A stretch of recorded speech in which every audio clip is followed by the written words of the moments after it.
कल्पना कीजिए, अरुण जेटली स्टेडियम एकदम खचाखच भरा हुआ है। घरेलू दर्शक पूरी ऊर्जा के साथ शोर मचा रहे हैं अपनी टीम के सपोर्ट में। बिल्कुल, एकदम कान फोड़ू शोर जैसा अक्सर आईपीएल में होता है। हाँ, लेकिन फिर मैच शुरू होता है और महज कुछ ही मिनटों के भीतर ना स्टेडियम में एक अजीब सा सन्नाटा छा जाता है। एकदम पिन ड्रॉप साइलेंस। सही कहा। और स्कोरबोर्ड पर एक ऐसा आंकड़ा चमकता है जो मतलब किसी तकनीकी खराबी जैसा लगता है। 8 रन पर 6 विकेट। ये तो किसी के भी होश उड़ा दे। बिल्कुल, मतलब ये कोई अंडर 19 का मैच या गली क्रिकेट तो है नहीं, ये दुनिया की सबसे बड़ी क्रिकेट लीग का एक प्रोफेशनल मुकाबला है। हाँ, और आज हम सिर्फ एक क्रिकेट मैच की बात नहीं कर रहे हैं। नहीं, आज की इस विस्तृत चर्चा का हमारा मिशन सिर्फ स्कोर बताना नहीं है। हमारे पास जो आधिकारिक रिपोर्ट्स और डेटा हैं, उनके आधार पर हम एक ऐसी खेल दुर्घटना का विश्लेषण कर रहे हैं जिसने T20 क्रिकेट के सारे नियमों को सही बात है। ये एक ऐसा स्कोर कार्ड है जिसे देखकर क्रिकेट के दिग्गज भी अपनी आंखें मलने पर मजबूर हो जाएं। आईपीएल 2026 के इस मुकाबले में रॉयल चैलेंजर्स बैंगलोर ने दिल्ली कैपिटल्स को उनके ही घर में मात्र 75 रन पर समेट दिया। 75 रन और फिर 9 विकेट से एक तरफा जीत दर्ज की।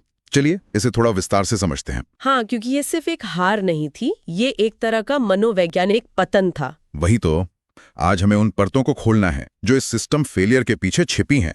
कैसे एक पूरी प्रोफेशनल टीम ताश के पत्तों की तरह नहीं बल्कि एक चेन रिएक्शन की तरह ढह गई। इस चेन रिएक्शन को समझना बहुत जरूरी है, क्योंकि जब हम 8 रन पर 6 विकेट की बात करते हैं ना, तो ये केवल खराब शॉट सिलेक्शन का मामला नहीं रह जाता। मुझे यहीं पर एक गंभीर संदेह है। देखिए, मैं समझ सकता हूं कि शुरुआत में 1 या 2 विकेट जल्दी गिर सकते हैं।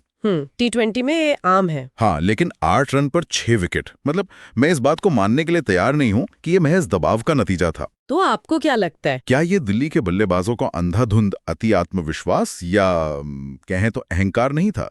मेरा मतलब है, पेशेवर खिलाड़ी जिनके पास दुनिया के बेहतरीन कोच और स्पोर्ट्स साइकोलॉजिस्ट हैं, वो इतनी आसानी से कैसे बिखर सकते हैं? ये एक बहुत ही जायज सवाल है, लेकिन यहाँ खेल मनोविज्ञान थोड़ा अलग तरीके से काम करता है। इसे ना अर्थशास्त्र के बैंक रन सिद्धांत से जोड़कर देखिए। Bank run? वो कैसे? हाँ, मतलब जब किसी बैंक के बारे में अफवाह फैलती है कि वो डूबने वाला है, तो लोग घबराहट में अपना पैसा निकालने दौड़ पड़ते हैं। ओहो, और उसी पैनिक की वजह से बैंक सच में डूब जाता है। बिल्कुल। T20 क्रिकेट में ड्रेसिंग रूम का पैनिक बिल्कुल ऐसा ही होता है। मतलब एक खिलाड़ी की घबराहट दूसरे खिलाड़ी में ट्रांसफर हो रही थी। सटीक। टेस्ट या वनडे क्रिकेट में जब विकेट गिरते हैं तो बल्लेबाज के पास डिफेंड करने का, यानी गेंदें छोड़कर स्थिति को शांत करने का समय होता है। हाँ, वहाँ उनके पास टाइम होता है सेटल होने का। लेकिन T20 फॉर्मेट का डिजाइन ही ऐसा है कि यहाँ समय की भारी कमी होती है। जब कोई नया बल्लेबाज 4 रन पर 3 विकेट की स्थिति में क्रीज पर आता है, तो उसके दिमाग में कॉग्निटिव ओवरलोड हो जाता है। Cognitive overload? इसे थोड़ा आसान भाषा में समझाइए। आसान शब्दों में कहूं तो दिमाग को एक ही समय में 2 एकदम विपरीत निर्देश मिल रहे होते हैं। अच्छा। हाँ, पहला निर्देश होता है विकेट बचाना है वरना टीम ऑल आउट हो जाएगी, और दूसरा निर्देश होता है ये T20 है, रन रेट को गिरने नहीं देना है, बाउंड्री मारनी है। अरे बाप रे, ये तो एकदम क्लैश हो गया ना दिमाग में। बिल्कुल, ये दोनों विचार आपस में टकराते हैं। इस टकराव के कारण बल्लेबाज की निर्णय लेने की क्षमता यानी डिसीजन मेकिंग कुछ माइक्रो सेकेंड्स के लिए सुस्त पड़ जाती है, और उसी में खेल खत्म। नतीजा यही होता है, पैरों का मूवमेंट रुक जाता है और एक आधा अधूरा शॉट खेला जाता है जो सीधे फील्डर के हाथ में जाता है। 8 रन पर 6 विकेट, कोई तकनीक की कमी नहीं थी, ये इसी कॉग्निटिव ओवरलोड के कारण पैदा हुआ डिसीजन फटीग था। जहां हर आने वाला बल्लेबाज पिछले बल्लेबाज की घबराहट को अपने साथ क्रीज पर ला रहा था। एकदम सही। ये वाला तर्क काफी दिलचस्प है। मतलब बैंक रन की तरह हर बल्लेबाज अपनी विकेट बचाने की जल्दी में टीम को दिवालिया कर रहा था। हाँ, यही हुआ। लेकिन चलिए, इस पूरी तबाही का ठीकरा सिर्फ बल्लेबाजों के पैनिक पर नहीं फोड़ते हैं, क्योंकि कोई भी बैंक रन अपने आप शुरू नहीं होता। हाँ, कोई तो चिंगारी लगाता ही है। बिल्कुल, कोई ना कोई पहली अफवाह फैलाता है। इस मैच में वो अफवाह, वो तबाही का ट्रिगर जोश हेजलवुड थे। हेजलवुड का वो स्पेल आधुनिक T20 क्रिकेट के मास्टर क्लास के रूप में पढ़ाया जाना चाहिए। वो 4 विकेट चटकाना और पूरी दिल्ली की बैटिंग लाइनअप की रीढ़ तोड़ देना। यहां मैं इस तर्क को थोड़ी चुनौती देना चाहूंगा। बताइए। देखिए, जब सामने वाली टीम खुद ही पैनिक मोड में हो, कॉग्निटिव ओवरलोड का शिकार हो, तो क्या किसी गेंदबाज को 4 विकेट का पूरा श्रेय देना सही है? आप ऐसा क्यों सोचते हैं? मतलब क्या ये संभव नहीं है कि हेजलवुड सिर्फ सही समय पर सही जगह मौजूद थे और दिल्ली के बल्लेबाजों ने उन्हें अपनी विकेट तोहफे में दे दी? ये सोचना स्वाभाविक है, लेकिन हेजलवुड के प्रदर्शन को सिर्फ भाग्य या विपक्षी टीम की गलती मानना भारी भूल होगी। अच्छा, तो इसके पीछे क्या राज है? हेजलवुड की सफलता के पीछे एक बहुत ही बारीक बायोमैकेनिकल विज्ञान है। वो कोई शोएब अख्तर या ब्रेट ली की तरह 150 किलोमीटर प्रति घंटे की रफ्तार से गेंद नहीं डालते। हाँ, वो तो मीडियम फास्ट ही डालते हैं। उनकी सबसे बड़ी ताकत है अनिश्चितता का गलियारा, जिसे वो मशीनी सटीकता के साथ भेदते हैं। एक मिनट, अनिश्चितता का गलियारा? ये सुनने में तो किसी साइंस फिक्शन फिल्म का टर्म लगता है। असल में काम कैसे करता है ये? देखिए, जब कोई तेज गेंदबाज गेंद फेंकता है तो बल्लेबाज के पास प्रतिक्रिया देने के लिए औसतन सिर्फ 0.4 सेकंड का समय होता है। बस 0.4 सेकंड? हाँ, इस 0.4 सेकंड में बल्लेबाज का दिमाग ये तय करता है कि उसे अपना वजन आगे वाले पैर पर डालना है या पीछे वाले पैर पे। फ्रंट फुट या बैक फुट? ठीक है। हेजलवुड ठीक उसी लेंथ पर लगातार गेंद टप्पा खिलाते हैं जहां ये फैसला लेना सबसे मुश्किल होता है। गेंद ना तो इतनी आगे होती है कि सीधे ड्राइव मारा जा सके, और ना ही इतनी पीछे कि आसानी से काट या पुल किया जा सके। बिल्कुल। तो मतलब बल्लेबाज का दिमाग उस 1 मिलीसेकंड के लिए हैंग हो जाता है। हाँ, वो मिलीसेकंड का विलंब भी असली जाल है। जब हेजलवुड लगातार 4 गेंदें उसी टप्पे पर डालते हैं तो 5वीं गेंद पर बल्लेबाज का धैर्य जवाब दे जाता है और वो गलती कर बैठता है। वो या तो क्रीज में फंसा रह जाता है या गेंद की लाइन से दूर बल्ला चला देता है। इसके अलावा ना, बेंगलुरु के कप्तान का टॉस जीतकर पहले गेंदबाजी करने का फैसला इस रणनीति का सबसे बड़ा हिस्सा था। यार, ये भी एक अजीब बात है। दिल्ली अपने घरेलू मैदान अरुण जेटली स्टेडियम में खेल रही थी।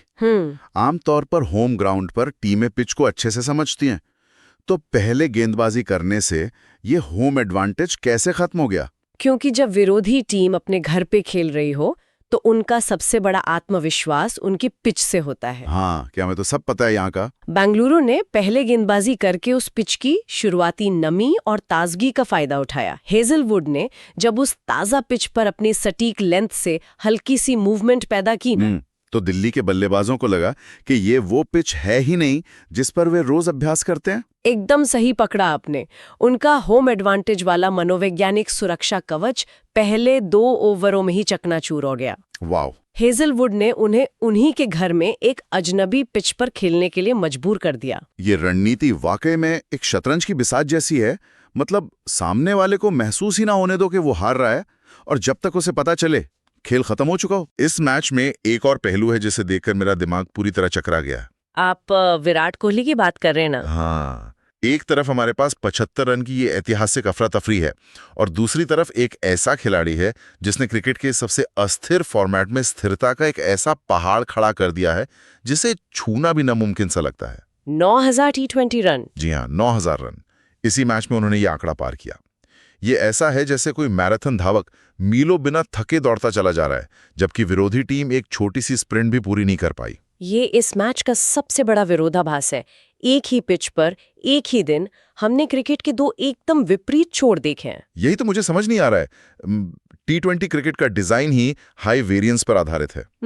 ये ऐसा फॉर्मेट है जहां आपको हर गेंद पर जोखिम उठाना होता है, और जहां जोखिम ज्यादा होता है वहां निरंतरता बनाए रखना मतलब गणित के नियमों के खिलाफ लगता है। साधारण तौर पर हाँ। तो कोई इंसान इस स्लॉग फेस्ट में 9000 रन कैसे बना सकता है? क्या ये सिर्फ किस्मत है या इसके पीछे कोई गहरा विज्ञान है? ये गणित के खिलाफ नहीं है, बल्कि ये कोहली द्वारा T20 क्रिकेट को एक गणितीय फॉर्मूले में बदल देने का परिणाम है। अच्छा। इसे रिस्क मिटिगेशन या जोखिम कम करने की रणनीति कहते हैं।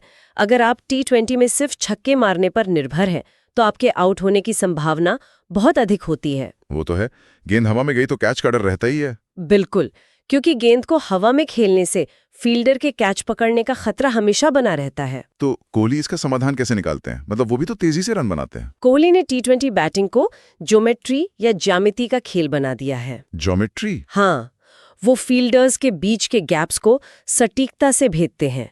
वो हवा में बड़े शॉट खेलने के बजाय कवर्स या मिड विकेट के बीच से जमीनी चौके निकालने पर ध्यान देते हैं। Grounded shots. सही। और जब गेंद जमीन से लगकर बाउंड्री की तरफ जाती है तो कैच आउट होने का रिस्क 0 हो जाता है। मतलब वो स्ट्राइक रेट को बनाए रखने के लिए सिर्फ बाउंड्री पर निर्भर नहीं है। बिल्कुल नहीं। और यहीं पर ना उनकी फिटनेस सबसे बड़ा अंतर पैदा करती है। 9,000 रनों का एक बहुत बड़ा हिस्सा सिंगल को डबल में बदलने से आया है। अरे हाँ, उनकी रनिंग बिटवीन द विकेट्स तो कमाल है। जब आप गैप में गेंद धकेलकर तेजी से 2 रन चुरा लेते हैं तो आप बिना कोई जोखिम उठाए 8 या 9 रन प्रति ओवर का स्ट्राइक रेट मेंटेन कर रहे होते हैं, जो कि T20 में बहुत जरूरी है। लेकिन ये एक बहुत ही थकाऊ और शारीरिक रूप से चुनौतीपूर्ण तरीका है।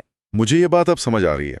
जहां बाकी दुनिया T20 को एक जुआ मानती है, कोहली इसे एक इन्वेस्टमेंट पोर्टफोलियो की तरह खेलते हैं। बहुत बढ़िया उपमा है ये। कम जोखिम लेकिन निरंतर रिटर्न। बिल्कुल। और यही कारण है कि जब सामने वाली टीम 75 रन पर पस्त हो जाती है तो कोहली जैसे खिलाड़ी 9 विकेट की एक तरफा जीत को सिर्फ 10 ओवर के अंदर मुमकिन बना देते हैं। और ये 9 विकेट की जीत ना कोई साधारण आंकड़ा नहीं है। ये IPL 2026 में बेंगलुरु की 6ठी जीत है।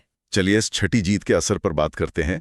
किसी भी टूर्नामेंट में एक टीम का जीतना आम बात है, लेकिन जब कोई टीम 75 रन के लक्ष्य का पीछा करते हुए इतने बड़े अंतर से जीत दर्ज करती है तो उस टीम का एक अलग ही ऑरा नहीं बन जाता? बिल्कुल बन जाता है। क्या बाकी टीमें बेंगलुरु का नाम सुनते ही अपनी रणनीति बदलने लगेंगे? इसे खेल की भाषा में साइकोलॉजिकल टैक्स कहते हैं। Psychological tax? हाँ, जब बेंगलुरु इस तरह का दबदबा दिखाती है तो वे सिर्फ 2 पॉइंट्स नहीं जीत रहे होते हैं पॉइंट्स टेबल में। तो और क्या जीत रहे होते हैं? वे टूर्नामेंट की बाकी टीमों के दिमाग पर एक भारी टैक्स लगा रहे होते हैं। मतलब बाकी टीमों को मानसिक रूप से ज्यादा कीमत चुकानी पड़ेगी। बिल्कुल।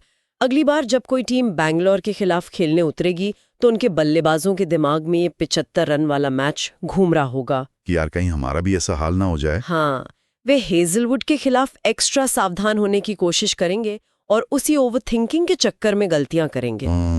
गेंदबाज ये सोचकर घबराएंगे कि सामने कोहली हैं जो बिना कोई जोखिम उठाए भी मैच निकाल सकते हैं। ये तो ऐसा है जैसे मैच शुरू होने से पहले ही आप दिमागी तौर पर 20 रन पीछे हो गए हो। एकदम सही। और यही वो लय या मोमेंटम है जो किसी टीम को चैंपियन बनाता है। 6ठे जीत का मतलब है कि टीम के हर खिलाड़ी को अपनी भूमिका पर पूरा भरोसा है। हाँ, एक कॉन्फिडेंस आ जाता है। उन्हें पता है कि अगर बल्लेबाज फेल हुए तो गेंदबाज बचा लेंगे और अगर गेंदबाज महंगे साबित हुए तो बल्लेबाज लक्ष्य हासिल कर लेंगे। टीम बैलेंस एकदम परफेक्ट। यह अजेय होने का एहसास ही एक साधारण टीम को एक खतरनाक टीम में बदल देता है। तो इस सब का क्या मतलब है? आज की इस चर्चा से यह बिल्कुल स्पष्ट हो जाता है कि 8 रन पर 6 विकेट गिरना सिर्फ एक बुरा दिन नहीं था। बिल्कुल नहीं, बल्कि यह सटीक गेंदबाजी, कॉग्निटिव ओवरलोड और एक बेहद आक्रामक रणनीति का सीधा परिणाम था। हमने देखा कि हेजलवुड ने कैसे अनिश्चितता के गलियारे का इस्तेमाल करके दिल्ली के बल्लेबाजों के दिमाग को फ्रीज कर दिया। और हमने ये भी समझा कि विराट कोहली के 9,000 रन सिर्फ टैलेंट का नहीं बल्कि T20 क्रिकेट को ज्योमेट्री और फिटनेस के जरिए हैक करने का नतीजा है। सही कहा। IPL 2026 में RCB की है 6ठी शानदार जीत सिर्फ पॉइंट्स टेबल का आंकड़ा नहीं बल्कि बाकी टूर्नामेंट के लिए एक बहुत बड़ी चेतावनी है। इतने कम समय में हमने एक साधारण मैच रिपोर्ट के पीछे छिपे मनोवैज्ञानिक और तकनीकी पहलुओं को गहराई से समझ लिया है। और ये मैच खेल के उन सभी विश्लेषकों के लिए एक केस स्टडी है जो मानते हैं कि क्रिकेट के सारे रहस्य सिर्फ डेटा स्प्रेडशीट में छिपे हैं। बिल्कुल। जाने से पहले मैं चाहता हूं कि आप कोई ऐसा विचार छोड़ें जो इस पूरे विश्लेषण को एक नए नजरिए से देखने पर मजबूर कर दें। कुछ ऐसा जो सीधे तौर पर इन आंकड़ों से परे हो। तो इस विचार पर गौर किया जा सकता है। T20 क्रिकेट के अस्तित्व में आने के बाद से ही ये धारणा बन गई थी कि ये सिर्फ अति आक्रामक बल्लेबाजी और पावर हिटिंग का फॉर्मेट है। चौके छक्कों का खेल। यहाँ गेंदबाजों को सिर्फ रन रोकने वाली मशीन समझा जाता था। लेकिन हेजलवुड के इस 4 विकेट वाले स्पेल और दिल्ली के 75 रन पर सिमटने ने एक बहुत ही गहरा सवाल खड़ा कर दिया है। वो क्या इस हाइपर अग्रेसिव युग में जहां हर टीम 200 से ऊपर का स्कोर बनाना चाहती है, अनुशासित, सटीक और क्लासिक टेस्ट मैच लेंथ वाली गेंदबाजी ही इस अति आक्रामकता का सबसे बड़ा और अचूक इलाज है? क्या T20 का असली भविष्य बड़े बल्लों में नहीं बल्कि उसी पुरानी गुड लेंथ की कला में छिपा है? क्या बात है। क्या क्रिकेट का सबसे नया फॉर्मेट अपने बचावों के लिए खेल की सबसे पुरानी तकनीकी और लौट रहा है? ये एक ऐसा सवाल है जो किसी भी क्रिकेट फैन के दिमाग के तार झकझोर सकता है। इसी शानदार विचार के साथ हम आज की इस गहरी चर्चा को यहीं विराम देते हैं। इस सवाल पर विचार जरूर किया जा सकता है। हमारे साथ जुड़ने के लिए धन्यवाद।